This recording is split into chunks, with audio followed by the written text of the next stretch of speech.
26 people, including a foreigner, were killed. India's Jammu and Kashmir terrorists opened fire on a group of tourists. मेरा पति side में था, एक इंसान आया, उसने उसको गोली मार दी। यहाँ क्या हुआ? इसको क्या हुआ?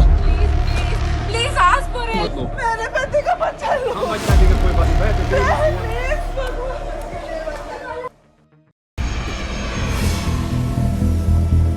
Prime Minister returned, and then his first question to me is, who has done it?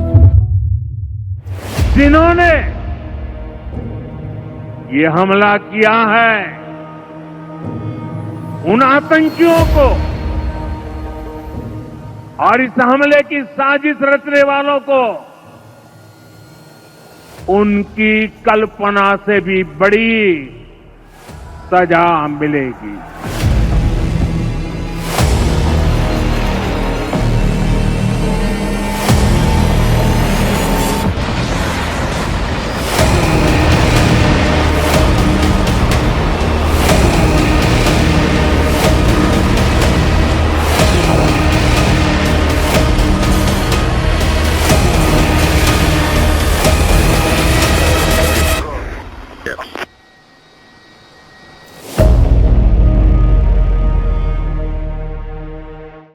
अप्रैल 2025 दोपहर के 1:45 पर कश्मीर के पहलगाम में बैसरन वैली असावरी जगदले 26 साल की अपने पापा संतोष के साथ थी।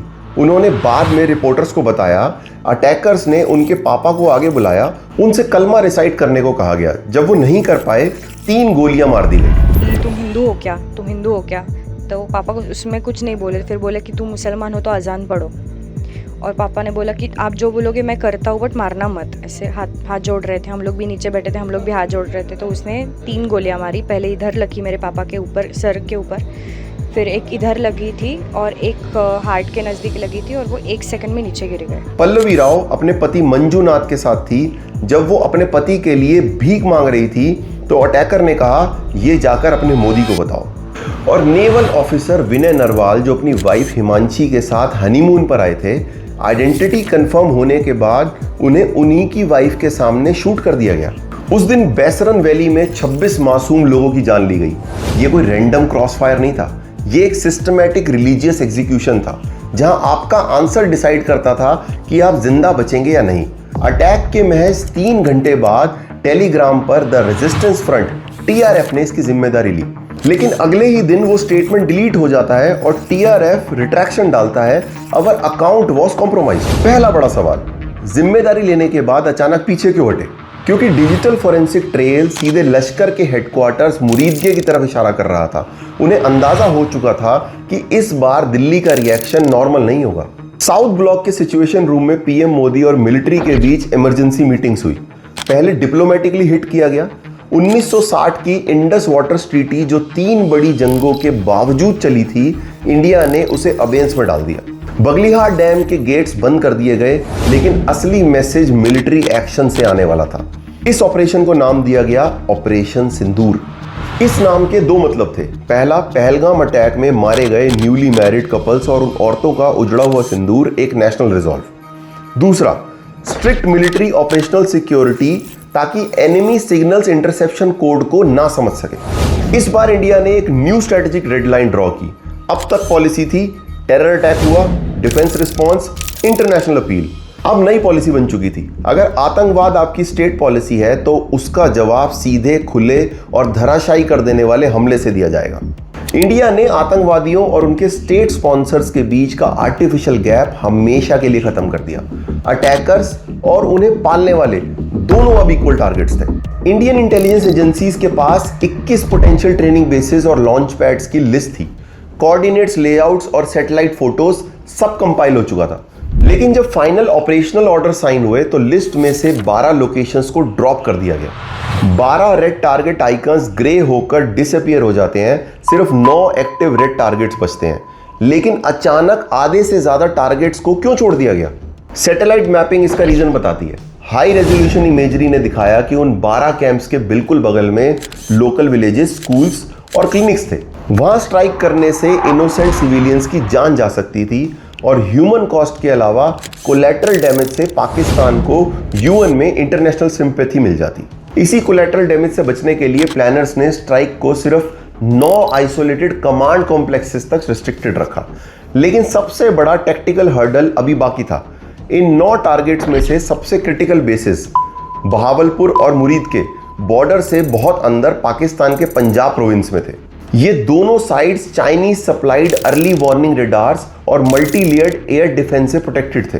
तो अब सवाल ये उठता है, इंडियन जेट्स बिना पकड़े गए दुश्मन के एयर स्पेस के इतने अंदर कैसे स्ट्राइक करते? इसी टेक्टिकल हर्डल को तोड़ने के लिए रवाना किया गया आईएएफ का एयर अर्माडा। 6 और 7 मई की रात मिडनाइट के थोड़ी देर बाद इंडियन एयरफोर्स ने बॉर्डर के पास स्ट्राइक लॉन्चिंग एग्जीक्यूशन स्टार्ट किया। इस स्ट्राइक की लीड में थे रफेल फाइटर जेट्स। रफेल के पास 2 ऐसी ताकतें हैं जो दुश्मन के पास नहीं थी।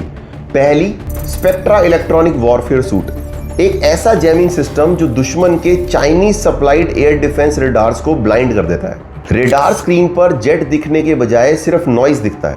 दूसरी ताकत, स्कैल्प ईजी मिसाइल्स और हैमर बॉम्ब्स।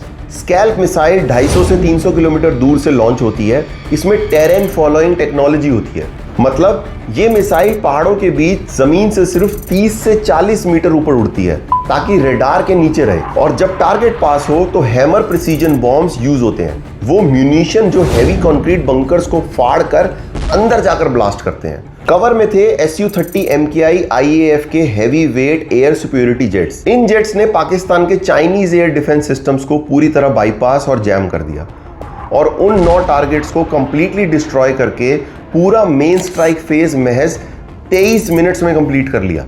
इस एक रात में 100 से ज्यादा टेररिस्ट मारे गए और सबसे बड़ी बात, इंडिया की टॉप मोस्ट वांटेड लिस्ट के 3 हाई वैल्यू कमांडर्स एक ही झटके में एलिमिनेट हो गए। यूसुफ अजहर, IC 814 हाईजैकिंग का मेन प्लानर और जैश-ए मोहम्मद का top operational leader. Abdul Malik Rauf, Pulwama attack और मेजर सुसाइड बॉम्बिंग्स का logistics coordinator. Mudassir Ahmed, Kashmir valley में IED मॉड्यूल्स का मास्टर हेड। बहावलपुर का मरकज सुभान अल्लाह, जैश हेडक्वार्टर और मुरीदके का मरकज तैयबा लश्कर हेडक्वार्टर मिट्टी में मिला दिए गए। पाकिस्तान मिलिट्री ने शुरू में कहा कि सिर्फ खेत और झाड़ियों को नुकसान हुआ है, लेकिन सितंबर 2025 में जैश कमांडर मसूद इलियास कश्मीरी का वीडियो लीक हुआ जिसमें उसने कबूल किया बहावलपुर स्ट्राइक में मसूद अजहर के 10 फैमिली मेंबर्स और क्लोज एड्स मारे गए। 7 मई को बहावलपुर के अंदर मौलाना मसूद अजहर की फैमिली के लोग, बहनें और बेटे और बच्चे रेजा रेजा हो गए, टुकड़ों में तकसीम हो गए, कीमा बन गए। लश्कर कमांडर कासिम ने मुरीदके के मलबे के सामने खड़े होकर कहा, यह जगह डिस्ट्रॉय हो गई है, हम इसे दोबारा बनाएंगे। मुरीदके में जामे मस्जिद उम्मुल कुरा, इसको हमले में तबाह कर दिया गया था। अब उसकी तामीर नौ का सिलसिला जारी है। अल्लाह के फजल करम से ये मस्जिद पहले से बहुत बड़ी बनेगी। टेररिस्ट के अपने कन्फेशंस ने दुनिया के सामने सच लाकर खड़ा कर दिया। लेकिन कहानी यहां खत्म नहीं हुई। 8 मई को पाकिस्तान ने रिटेलिएशन की कोशिश की। Hundreds of drones, cruise missiles और आर्टिलरी शेल्स इंडियन बॉर्डर की तरफ दागे गए। लेकिन यहां इंडिया ने अपने एयर डिफेंस सुपीरियरिटी का प्रदर्शन किया। इंडिया के multi layered air defence grid, जिसकी बैकबोन था नया आकाश तीर सिस्टम और S-400, उसने hundreds of incoming Pakistani drones और मिसाइल्स को हवा में ही डिस्ट्रॉय कर दिया। इंटरसेप्शन रेट था 95% से भी ज्यादा। इसके जवाब में मई 9 और 10 की रात वो हुआ जो हिस्ट्री में पहले कभी नहीं हुआ था। हिस्ट्री में पहली बार किसी देश ने एक न्यूक्लियर आर्म नेशन के 11 मिलिट्री एयर बेसिस पर एक साथ कन्वेंशनल एयर स्ट्राइक्स किए। भुलारी एयरबेस, सरगोदा और जकोबाबाद पर IAF के प्रिसीजन वेपन्स ने डायरेक्ट हिट किया। भुलारी में पाकिस्तान के स्क्वाड्रन लीडर उस्मान यूसुफ की डेथ हुई और multiple frontline fighter jets hanger के अंदर ही तबाह हो गए। मिलिट्री इंटेलिजेंस एस्टीमेट के मुताबिक इस 48 घंटे की विंडो में पाकिस्तान एयरफोर्स के क्रिटिकल ऑपरेशनल असेट्स डिस्ट्रॉय हो गए। ये एक कोऑर्डिनेटेड ट्राई सर्विस एक्शन था। जब IAF आसमान से हिट कर रही थी, इंडियन नेवी के कैरियर बैटल ग्रुप्स ने अरेबियन सी में ब्लॉकेट डिप्लॉय कर दिया था और इंडियन आर्मी ने LOC पर एनिमी आर्टिलरी पोजीशंस को साइलेंट कर दिया। पुरानी जंगों में दुनिया हमेशा इंडिया से कहती थी, रिस्ट्रेंट रखो, एस्केलेट मत करो। लेकिन ऑपरेशन सिंदूर के वक्त ग्लोबल नैरेटिव पूरी तरह बदल चुका था। यूनाइटेड स्टेट्स, फ्रांस और यूरोपियन एलाइज ने इंडिया के सेल्फ डिफेंस के हक का खुलकर समर्थन किया। फ्रांस 24 और मेजर इंटरनेशनल मीडिया आउटलेट्स ने जब सर्वाइवर अकाउंट्स पब्लिश किए कि कैसे रिलीजन पूछकर लोगों को मारा गया था, तो ग्लोबल पब्लिक ओपिनियन इंडिया के साथ खड़ा हो गया। इंडिया ने कश्मीर इशू को काउंटर टेररिज्म से बिल्कुल डीकपल कर दिया। इंडिया ने बिना किसी थर्ड पार्टी मीडिएशन के अपनी टर्म्स पर सीज फायर एक्सेप्ट किया, क्योंकि सारे 9 टारगेट्स और एस्केलेशन काउंटर्स पूरे तबाह हो चुके थे। ऑपरेशन सिंदूर सिर्फ एक 23 मिनट का एयर स्ट्राइक नहीं था, ये इंडिया की सोवेरेनिटी, रिजॉल्व और ग्लोबल स्टैंडिंग का एक नया पैराडिम था। प्राइम मिनिस्टर मोदी के लीडरशिप में इंडिया ने दिखा दिया कि रिस्ट्रेंट और स्ट्रेंथ एक साथ कैसे चलते हैं। टारगेट प्रिसीजन इतना साफ था कि एक भी सिविलियन या नॉन टेरर मिलिट्री स्ट्रक्चर को पहले फेज में टच ही नहीं किया गया। लेकिन जब एस्केलेशन थोपा गया तो 11 एयर बेसिस पर डिसाइसिव काउंटर स्ट्राइक किया गया। हिस्ट्री इसे कैलिब्रेटेड और प्रिंसिपल्ड रिटेलिएशन के रूप में याद रखेगी।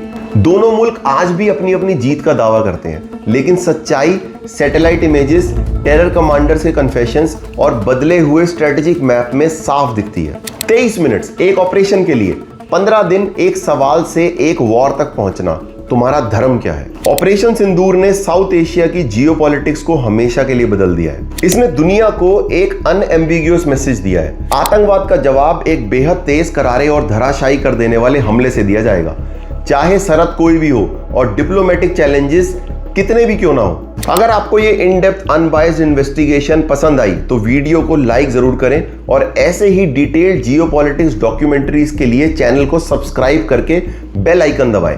आपके व्यूज इस टॉपिक पर क्या हैं, कमेंट सेक्शन में जरूर बताएं। जय हिंद।